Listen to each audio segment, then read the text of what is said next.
السلام علیکم رحمۃ اللہ وبرکاتہ۔ پیغام مصطفیٰ کی طرف سے آپ سبھی لوگوں کو آج جو بات ہم کرنے جا رہے ہیں آپ لوگوں سے ایک پیر اور ایک مرید کا واقعہ ہے، اور واقعہ تو میں کچھ مختصر سا بیان کروں گا انشاءاللہ تعالی۔ بس بیان اس کے بعد جو میں کرنے جاؤں گا اس سے آپ کو بہت سارے چیزوں کا علم حاصل ہوئے گا، بہت سارے چیزوں کی فضیلت ہوئیں گی، بہت ساری چیزوں کے بارے میں آپ کو تجربہ ہوئیں گا، اور بہت سارے چیزوں کے بارے میں علم حاصل ہوئیں گا، اور بہت سارے پیروں کی پہچان آپ کے سامنے ہوئے گی انشاءاللہ تعالی۔ میں جو باتیں آپ کے سامنے رکھنے جا رہا ہوں، سب سے پہلی بات تو میں یہ بتانا چاہ رہا ہوں کہ ایک فنا اور بقا، فنا کیسے ہوتا ہے انسان اور بقا کس طرح رہتا، وہ میں بتانے کی کوشش کروں گا انشاءاللہ تعالی۔ جتنا میرے پاس علم ہے اتنا ہی بیان کروں گا، اور کچھ اقوال یا حدیث سے ہی بیان کر رہا ہوں ہمیشہ، اور ابھی بھی وہی کچھ اقوال یا کسی علمدار اولیاء اللہ کی جو کتابیں ہیں اس کے کتابوں سے میں بیان کرتا ہوں۔ اس میں میری کوئی دخل اندازی نہیں رہتی، نہ ہی میرا کوئی اس میں انوالومنٹ رہتا آپ لوگوں کو جو غلط بتاؤں میں غلط علم دوں، کیونکہ جھوٹ بولنا سب سے بڑا کفر اور کفروں کا راستہ ہے، اسی لیے میں وہ باتیں بیان نہیں کرتا ہوں۔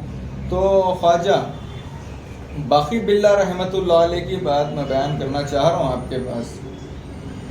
خواجہ باقی باللہ رحمۃ اللہ علیہ سے اپنے مرید نے اپنے پیر سے، یعنی کہ خواجہ باقی باللہ رحمۃ اللہ علیہ سے کسی ایک مرید نے پوچھا کہ اے پیر صاحب، یہ فنا اور بقا کا معاملہ کیا ہے؟ تو آپ نے فرمایا جس وقت میں پردہ فرما جاؤں، یعنی کہ میں مر جاؤں، تو میرے جنازے کی نماز جو پڑھا دے تو اس سے یہ سوال پوچھ لینا، آپ کو جواب مل جائے گا۔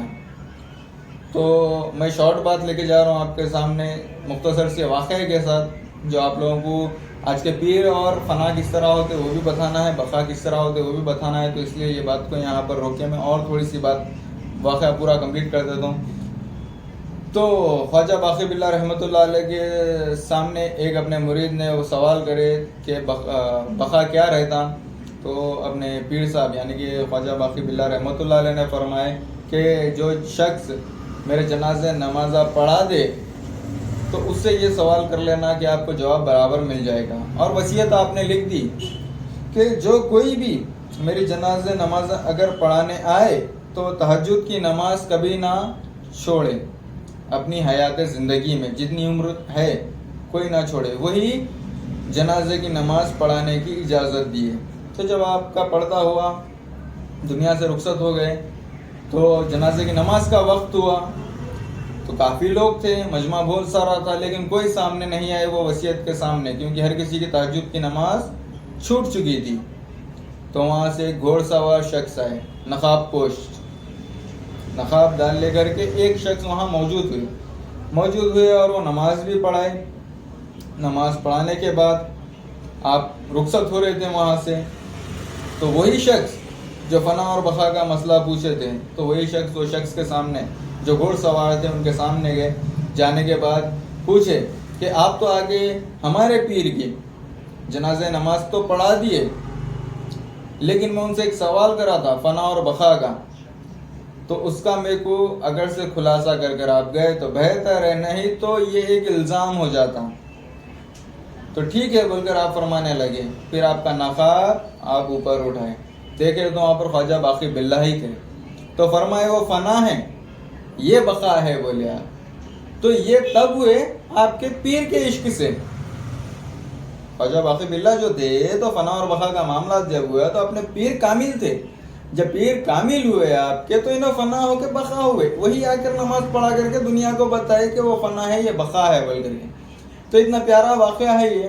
تو اس کے بعد میں آپ کو بتانا چاہ رہا ہوں کہ ہمارے پاس جو آج پیر ہے وہ واقعی اپنے پیر میں فنا ہوئے ہیں، یا ان کے نقش قدم پہ چل رہے ہیں، یا ان کا علم یعنی کہ علم ان کا لے کر چل رہے ہیں، یا پھر پیرانے پیر کے اقوال لے کر چل رہے ہیں، یا پھر آپ صلی اللہ علیہ وسلم سے ابو بکر صدیق سے جو روایتیں ہیں، آپ صلی اللہ علیہ وسلم کی جو حدیثیں ہیں وہ لے کر چل رہے ہیں۔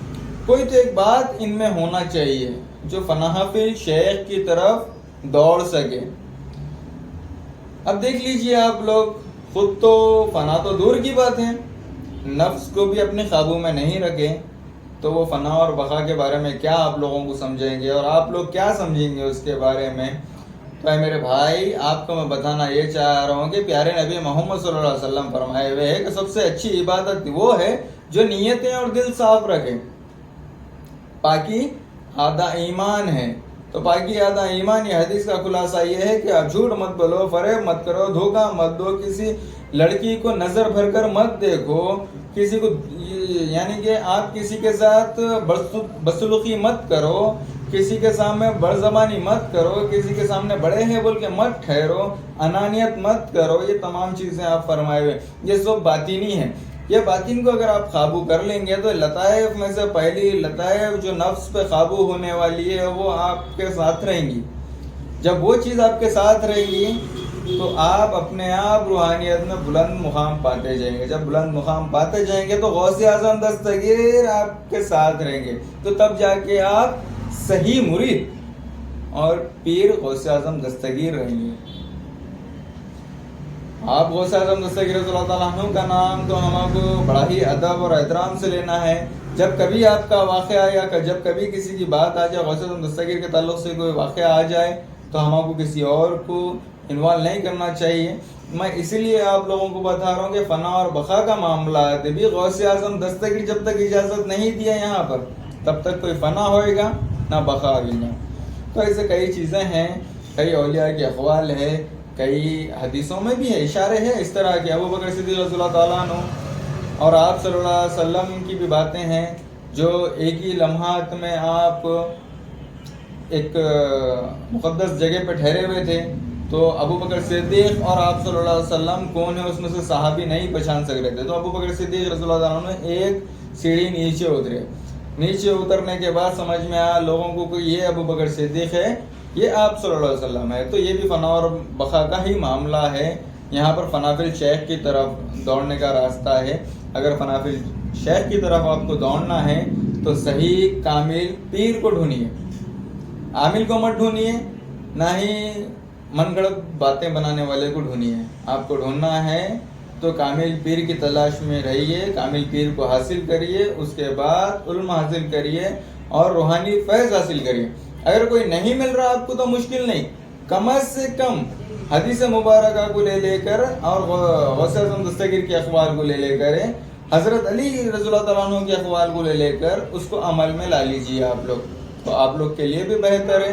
اللہ تعالیٰ ایسا نہیں کہ ہر کسی کو دشمن قرار دے، اللہ تعالیٰ سب کو دوست بنانا چاہ رہا. بس آپ لوگ آگے تو بڑھیے. ہمارے کو پیر کامل تو نہیں مل رہا، کم سے کم اقوالیں تو ہے صحیح، وہ تو لے کر چلیے. یہ باتیں بیکاری کے جو ادھر ادھر سے باتیں لا لیتے، جو من گھڑت باتیں بنا لیتے کہ فنافل شیخ میں گزرنا ہے تو پہلے اس کی حرکت پہ نظر رکھو، یہ بیکار چیزیں ہیں.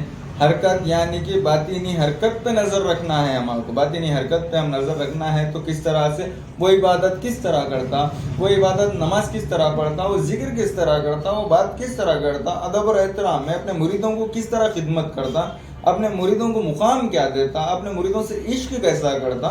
یہ مقام اگر آپ پانا ہے آپ کو تو پہلے یہ اقوال جانیے، پھر اس کے بعد میں بھی جو واقعہ پیش کرا اس کی تحقیق کریے، پھر وہ واقعے میں آپ لوگ کہاں تک درست سمجھتے فنافل شیخ میں ہونا وہ کریے. پھر اس کے بعد آپ کو پتہ چلے گا فنا کیا ہے اور بقا کیا ہے. فنا اور بقا بظاہر شکل ایک ہی رہتی، لیکن مرتبہ اور مقام غوث اعظم دستگیر اس طرح سے دیے ہوئے ہیں. فنا جو شخص ہوتا وہ دنیا کے لیے ہوتا، بقا آخریت اور کائنات قیامت تک کے وہ بقا رہتا. تو اس طرح اگر آپ لوگوں کو ہونا ہے تو پیر پہ ایمان رکھیے، کامل پیر پہ. یہ بیوقوف پیروں پہ مت رکھیے آپ لوگ.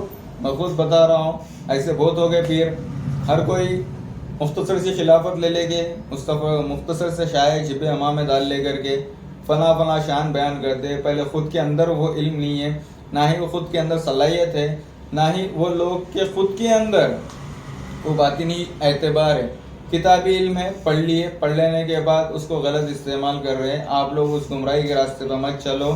وہ اسی لیے بتانا ہے بار بار کیونکہ ہم جیسے لوگ آج یہ گمراہی کے راستے پہ چلنے سے آج خواجہ غریب بندہ نواز کے اوپر تہمت لگا رہے کچھ بیوقوف لوگ، میں کسی کا نام نہیں لے رہا ہوں، کچھ بیوقوف لوگ تہمت لگا رہے، الزام لگا رہے.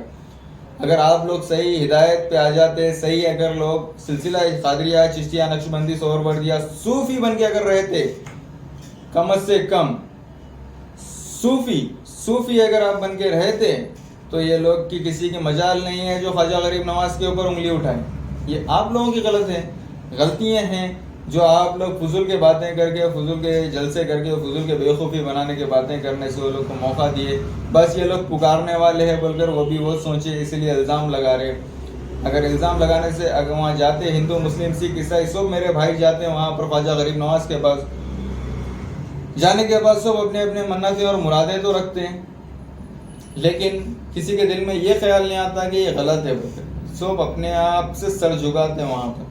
کچھ بیوقوف لوگ سر اٹھا کے اور انگلی اٹھا کر کے بات کریں، نعوذ باللہ، ہمارے کو یہ کرنا بھی نہیں ہے.